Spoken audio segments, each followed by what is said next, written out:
आइए मेरे दोस्तों, आवाज फिर सोहर मंगल लेकर के आ गए हैं और गौर से सुने। हमें आशा नहीं पूर्ण विश्वास है कि आप लोगों को जरूर पसंद आएगा। गौर से सुने। ये सोहर नहीं है, ये बल्कि चेतावनी शब्द है, लेकिन सोहर के रूप में आप लोग सुने।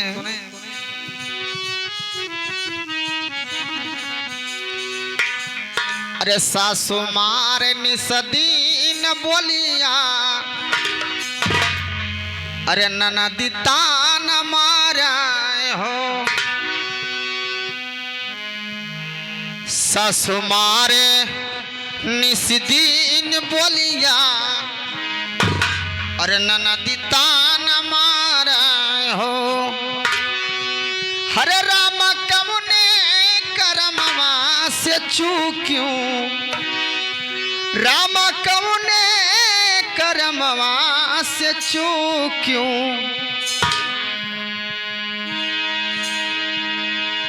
राम कमुने करमवा से चूक्यों, बलक नाही पाए हो।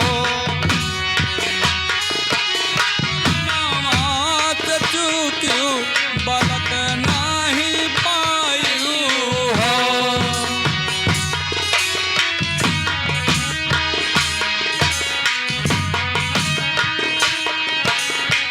अरे रामा कौने करमवा से चूक्यों, बलक नाही पाई हो। रामा कवने करमवा से चूक्यों, बलक नाही पायू हो।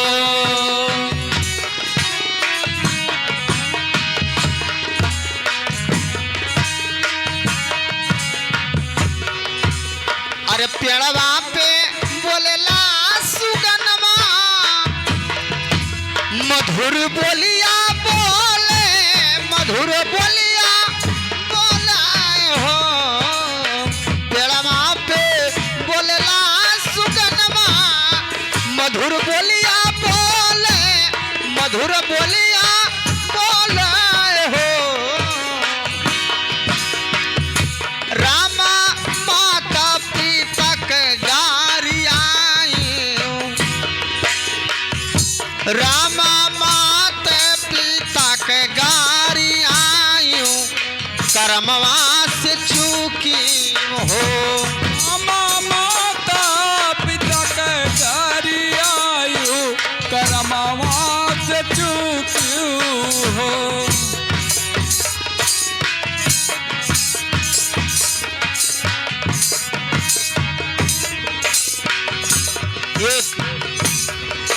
एक पंछी के रूप में भगवान परमात्मा समझा रहे हैं कि दुनिया संसार में माता पिता से बढ़कर के कोई भगवान नहीं है।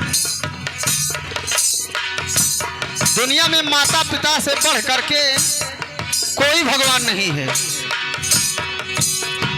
लेकिन अपने माता पिता को जो गाली देता है वो बहुत बड़ा कर्म से अभागा होता है। रामा माता पिता के गारी आयु, करमवा से चूकी हो। रामा माता पिता के गारी आयु, करमवा से चूक्यों हो।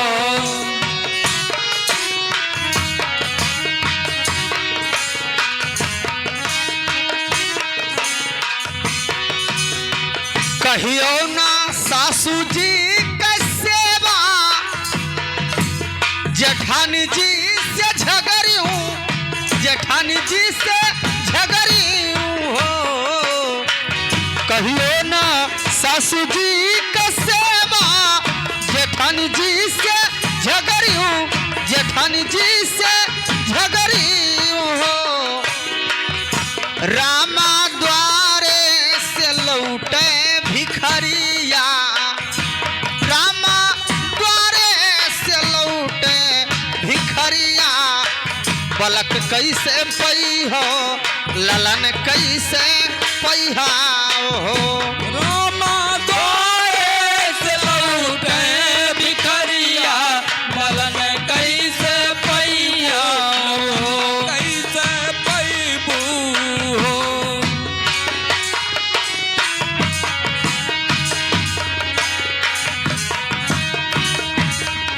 लेकिन वो स्त्री कहती क्या है कैसे भैया कि हे भगवान हे परमात्मा हमसे बहुत बड़ी चूक हो गई और बहुत बड़ा गलती हमने किया है, लेकिन इस गलती को आप क्षमा कर दो।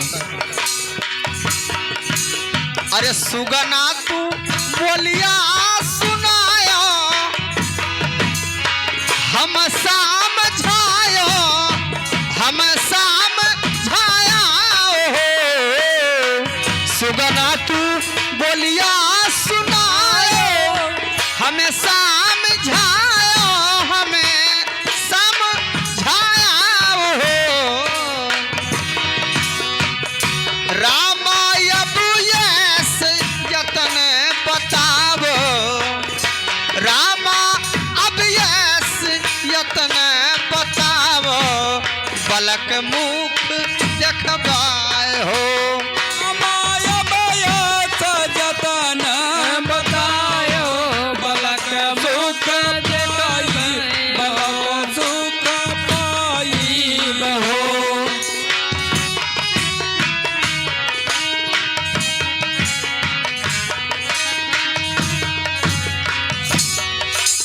अरे नित उठ प्रातः नहाइबे सूरज पैया लागी सासु के पाग लागी ससुर पाग लागी हो नित उठ आत नहाइबे सूरज पैया लागी सूरज पैया लागी न हो अरे नित उठ रोजे नहाइबे सूरज पैया लागी सासु के पाग लागियो ससुर पाग लागियो राम भूखे क भोजन करैबे हम नंगे के बसतार हो रामा भूखे के भोजन करैबे और नंगे के बस्तर हो भूखे के भोजन करैबे हम नंगे के बसतार हो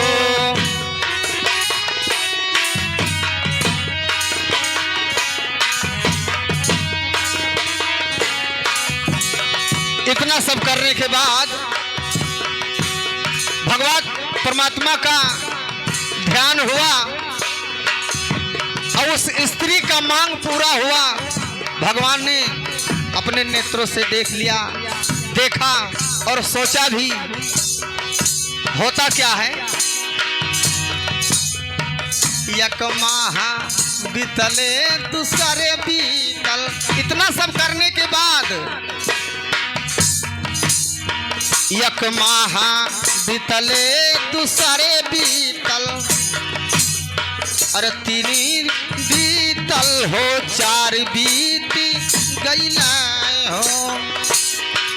अरे रामा छठे गोड़ घराने भरोसा कुछ हो गईले हो।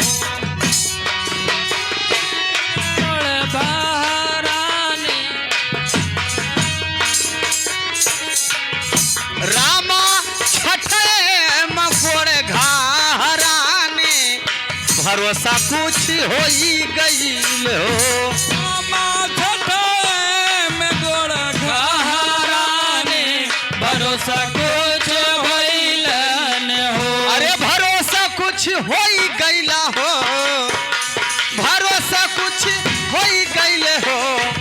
रामा छठे गोड़ घराने भरोसा कुछ हो गए हो।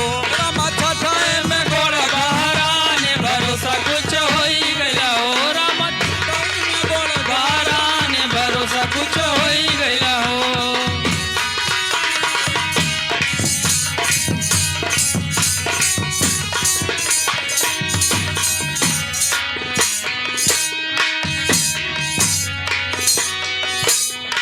6 माह बीतल कि 7 बीतल 8 बीत गईला हो।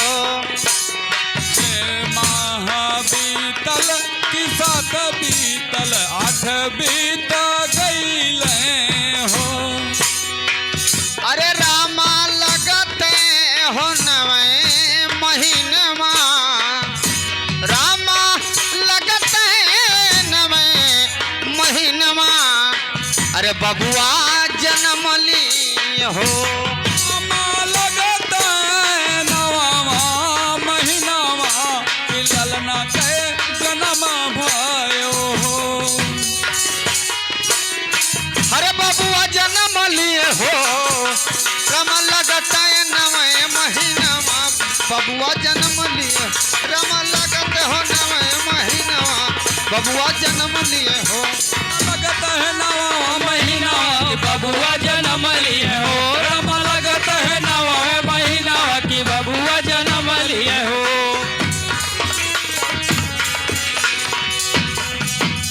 जे सोहार गावे और गाय के सुनावा हो। अरे जे सोहार गावे, अरे गाय के सुनावे, अरे बैठी के सुना हो।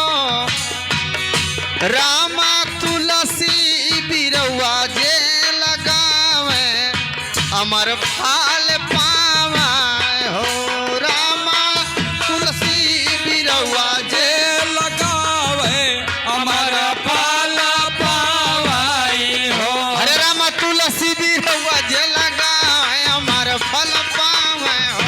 राम तुलसी बिरवा जे लगावे अमर फल पावे हो। राम तुलसी बिरवा जे लगावे अमर फल पावे हो। रामा तुलसी बिरवा जे लगावे, अमर फल